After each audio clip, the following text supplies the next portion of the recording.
What's good, YouTube? It's your boy Entre Mike back with an Intro short for entrepreneur. And in this video, we got my boy BoxTruckJay in the building.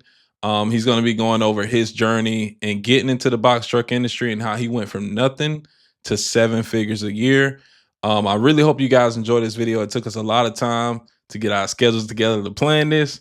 So make sure y'all hit the like button, subscribe to the channel, and let's get into it. All right. So what's going on, BoxTruckJay? We got you on the screen. What's going on?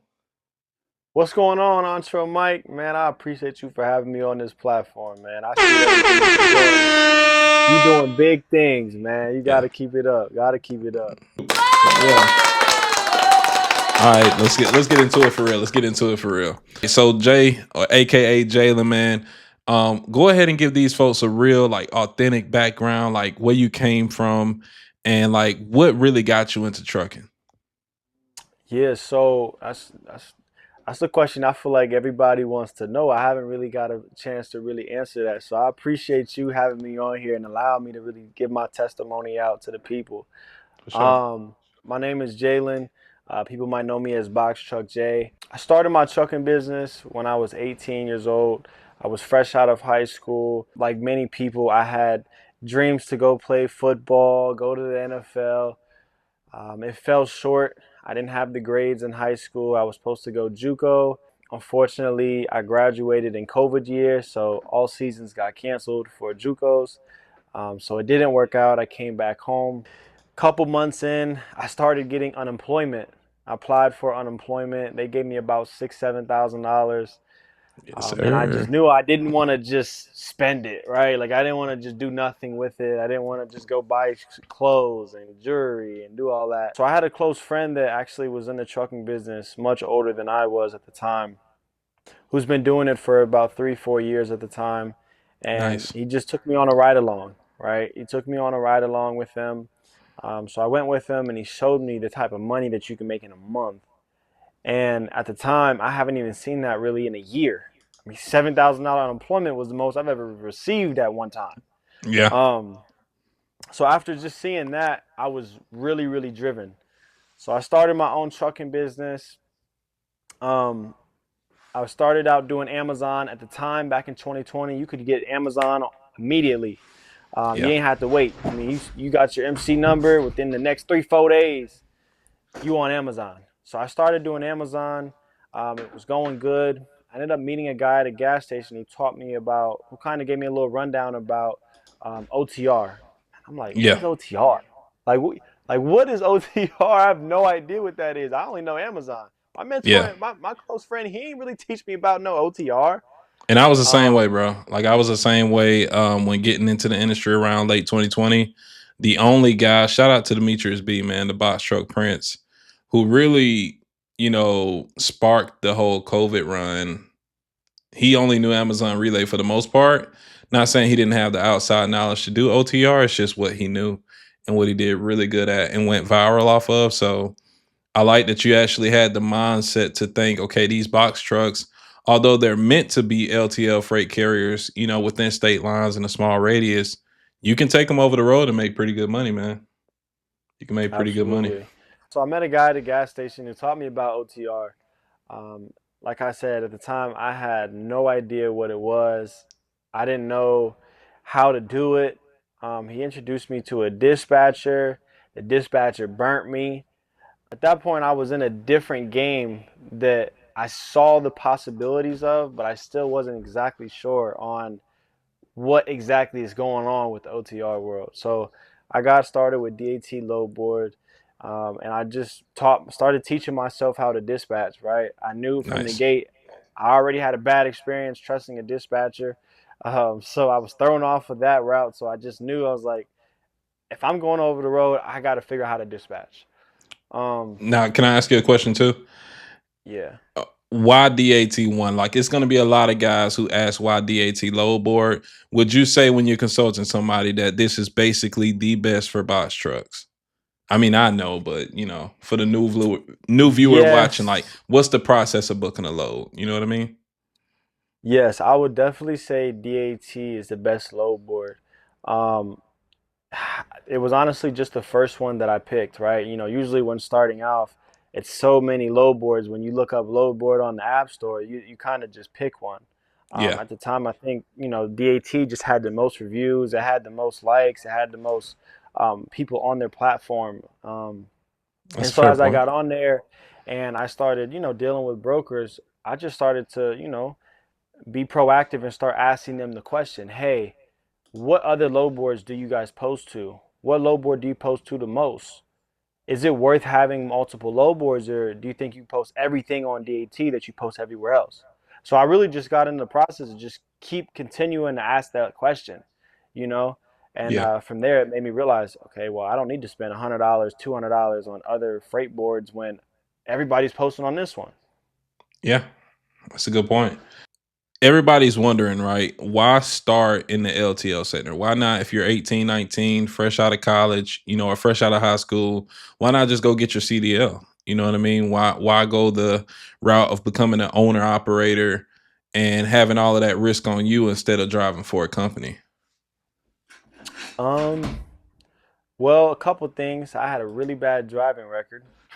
Okay. So I already knew companies wasn't going to hire me.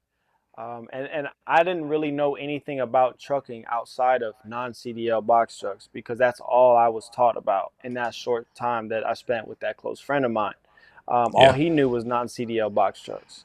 So it just was kind of, I was put into a space to where non-CDL box trucks, that's what I know. Okay. Um, and I realized that it was a fairly new market at the time, right? I don't feel like it was always Amazon really, I don't know if it was that big It prior wasn't. to 2020, but when I got in, it was hot. Yeah. It was really hot, and Peak season. yeah, peak season. That's actually when I started because I started in December, so I know it starts in October. But Yeah. Yeah. um, yeah, I feel like between my driver's license record just not being good, and CDL, I knew no company was going to hire me, and the only other way I was going to get my CDL is paying upwards of $3,000 to $4,000 to get it. And at the time, that Fair just point. wasn't feasible because now I still have to figure out what am I going to do after I have my CDL. Okay. So we've kind of already kind of established, like, so you've basically been in this box truck business going on 4 or 5 years at this current point. Hmm. All right. Yes.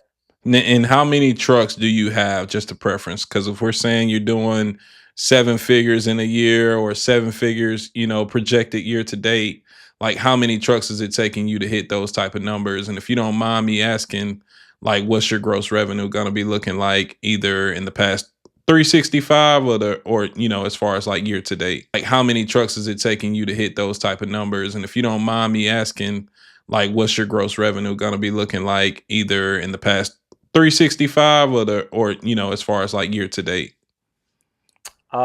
Yes. So currently, I'm up to 9 trucks in my fleet.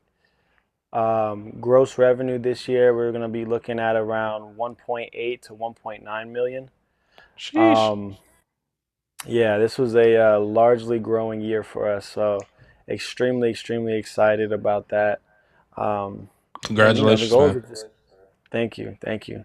The goal is to just continue growing.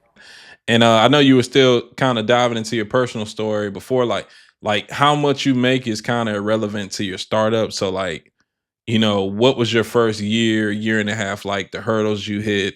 Because most of the guys watching are new ventures or new entrants who probably don't even, have that taste of logistics just like you were in 2020. So like, where, Yeah, what was that first year and a half like? What was the grind like?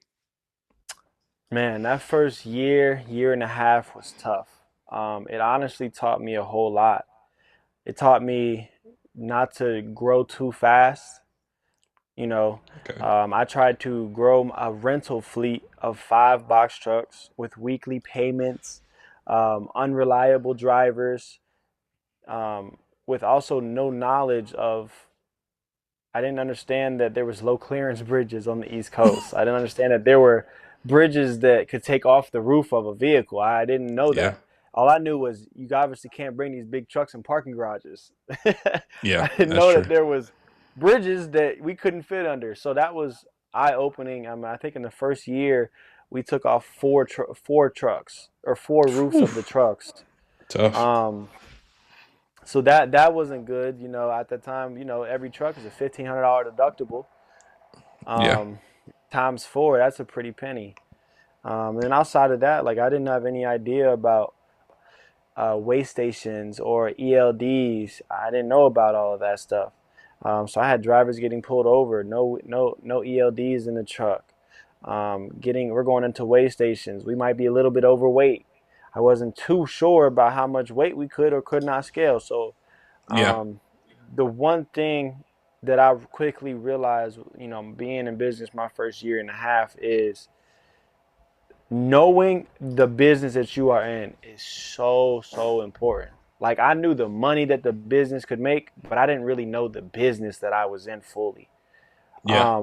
And the my friend of mine, he only knew enough information to get me in the door, but he Mm, didn't know enough information to keep me out of trouble, right? All he knew was Amazon. Well, with yeah. Amazon, most people aren't going OTR and most people aren't running ELDs. What I Yeah. You're realized is right. OTR is nothing like Amazon at all. At all. It's a different game, man. It most definitely is a different beast, and it takes a different mindset to do it, over the road. But the money does usually follow going over the road, especially in your first year, because it's not a ton of people. It might be some freight, especially if you live in a decent market like you in Ohio. Yeah. But it's not a lot of opportunities to just stay within a 150-mile radius without having Amazon Relay. And unfortunately, at this point, you got to have 6 months of active authority, right? So I like that you're coming with this mindset of just saying, I went over the road my first year and a half, and now we can dive a little deeper into that later. But you're actually working on getting more direct contract type freight, and kind of mixing it up and being a little bit more diverse instead of just having what 7, 8 trucks just over the road. Long story short, I ended up failing my first business because I was so money hungry and not information hungry. Yeah. Most of us starting these businesses, we're just money hungry. Oh, I want to make the most amount of money. But the truth is it will cost you more than you will make because of the information that you don't study on your own. So, and this is kind of off topic. What kind of consulting do you think is like a fair amount of research and consulting that somebody should do before jumping out in this business? Because, I kind of know how the business is ran. I know the money that's possible. I know the average operational cost, average gross numbers projected for one truck. But what would you say for that guy who just doesn't have enough information to kind of take that leap? As far as like what you would tell them to do in their first year. You don't have to go too deep into detail, but like how much research is enough research? Are there like some key points that you're telling them to look out for, or is it just, you know, Um, going all in with a uh, certain mindset? Obviously, starting any business, you can research as much as you can, right? Yeah. Um, but there's still going to be things that you're going to encounter that you might have missed, right? Yeah. It's a lot being in this industry, and honestly, it's the same for any industry. So my advice, if I could advise anything to you guys, would be find a mentor, find somebody that is thorough in the business, right? That's not just starting out, but has time in business, has results in business, has a proven system in business, have gone through the things that you need to avoid Yeah. in business. And that's that's honestly one of the reasons why I started my platform, BoxTruckJay, is because my first year and a half was honestly probably one of the first years and a half anybody can have. And so it was really, really bad. Um, so that's why I started, Box Truck J's, because I want to give back to people, right? There's a lot of people that want to start the trucking business, but they just don't have all that they need. And, people that come onto my mentorship, that's what I provide for them, is the information, the step-by-step process to help them avoid the things that I didn't know when getting started. All right. So this is a good question since you're actually at scale. You got 8 trucks at this current time, and you're looking to actually scale. even further than that. We'll get into that later too. But like, what's your appetite for a driver usually, and how are you able to retain drivers at scaling? You know, in the short term, long term, like, are you giving any incentives, or do you just have a certain profile that you're targeting in order to make sure that these guys are not only in the truck but they're happy and well paid? One thing that I quickly learned is growing my fleet to 9 trucks now. Um, you can't put all eggs in one basket, right? So I learned that around, number 4 and 5, that I needed to start diversifying my portfolio. Okay. So I kind of split it up in half. So I have 3 trucks that are on local contracts, local retail contracts. And obviously, it's different. I hire different caliber people than somebody I would hire for an OTR driving position. Um, and so I acquired local drivers, I acquired OTR drivers, and then I acquired OTR contracted drivers. Um, and so I'd say it's fairly different, based off, what I'm hiring for, right? Like if I'm hiring for a local contract, it's going to be more manual labor, right? So I'm hiring somebody that can afford to do manual labor and drive not nearly as many hours home every day. Nice. Whereas over the road position, I'm looking for somebody that's willing to stay out 2 3 weeks at a time, right? Someone that's probably not really big on family because they have to be gone continuously. Um, and it's less manual labor, right? So I'm looking for somebody that is willing to drive more, but they don't have to do nearly as much manual labor. Um, and then, the contracted OTR contracted position is looking for somebody that wants to make a consistent payment, a consistent pay, right? So they get paid the same every single week. They like to drive every single week. They're okay with driving from Florida to Texas every single week, and being consistent with that route. Yeah. Um, so I would definitely say it just depends on what we're hiring for, but definitely Okay. making sure that you are hiring for that position directly. Nice. All right. I guess we can go ahead and segue into the last question. What's going to be your long term goal for box trucking? You said you're at 9 trucks. I know I misspoke and said 8 earlier. So at 9 trucks right now, where does Box Truck Jalen want to be in 5 years from now, 10 years from now? Tell me what that looks like. The goal for the company is to be at 100 trucks in the next 5 years. Sheesh. Um, yes, so the goal is we want to be at 100 trucks in the next 5 years. And just continue to scale the business big enough to where we can sell for major profit. I'm not saying that I'm going to sell, but of course I want to build the business big enough to where, if a certain offer presents itself, it's one that's willing to take. Um, Yeah. and so just continuing to focus on the structure of the business and building the outline for the company. That way, it is a strong, representable company.